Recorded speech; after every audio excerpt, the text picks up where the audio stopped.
Bonjour à tous et bienvenue sur Défi Pâtisserie. Ça fait longtemps qu'on n'a pas fait de pâte à brioche, donc je me suis dit qu'on allait essayer de faire une babka à la pâte de noisette.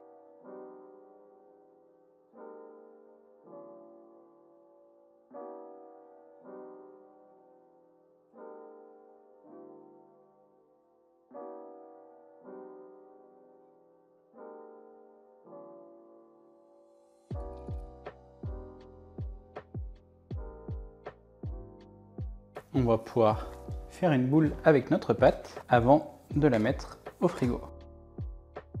Je ne suis pas expert en boulage. Voilà, on a une belle boule et c'est parti pour 1 heure dans le frigo.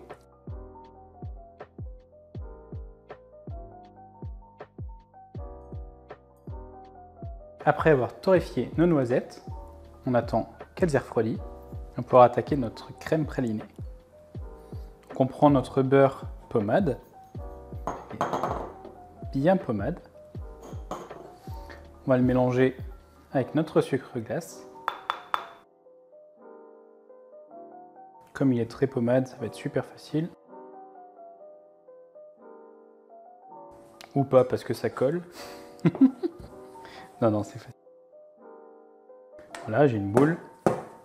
J'ai incorporé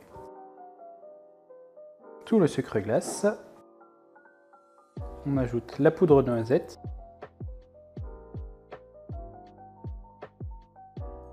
Notre œuf. Jusque là, ça ressemble beaucoup à de la pâte sucrée.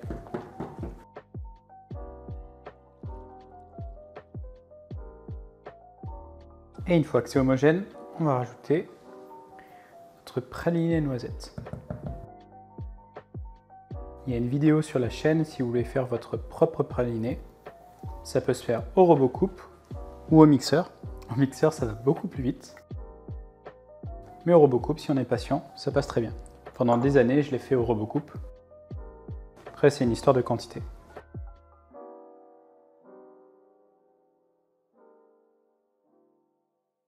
Donc, le mélange est homogène, on le garde à température ambiante. Et quand la brioche aura reposé 4 heures, on va pouvoir la sortir.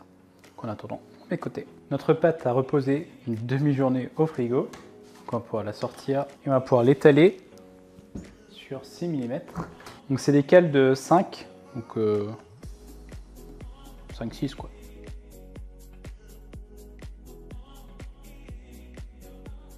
On a nos 6 mm. On va pouvoir étaler notre crème noisette. Je suis en parallèle en train de faire chauffer le four à 30 degrés pour pouvoir faire monter la pâte dans le moule.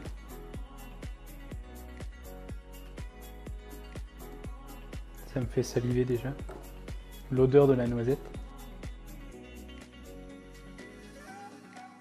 On va pouvoir rouler notre pâte.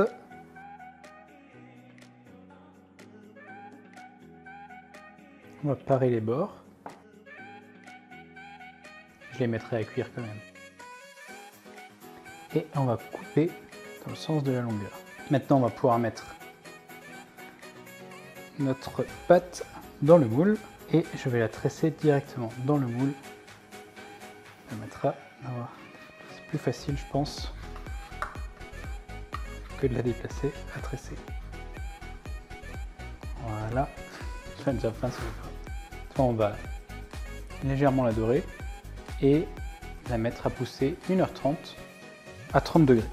Notre babka a reposé pendant 1h30 à 30 degrés dans le four. Donc on va la beurrer. On va la dorer avec du beurre fondu. Pas comme s'il y avait déjà pas mal de beurre dedans. On va enfourner à 170 degrés pendant 20-25 minutes. Si vous avez du sirop d'érable, vous allez pouvoir en rajouter un petit peu sur la babka. Je vais le faire aussi sur la chute. Et une fois qu'elle aura refroidi, on va pouvoir la goûter. Et nous voilà avec notre babka, une belle tranche et hop, petite partie noisette. Trop bon.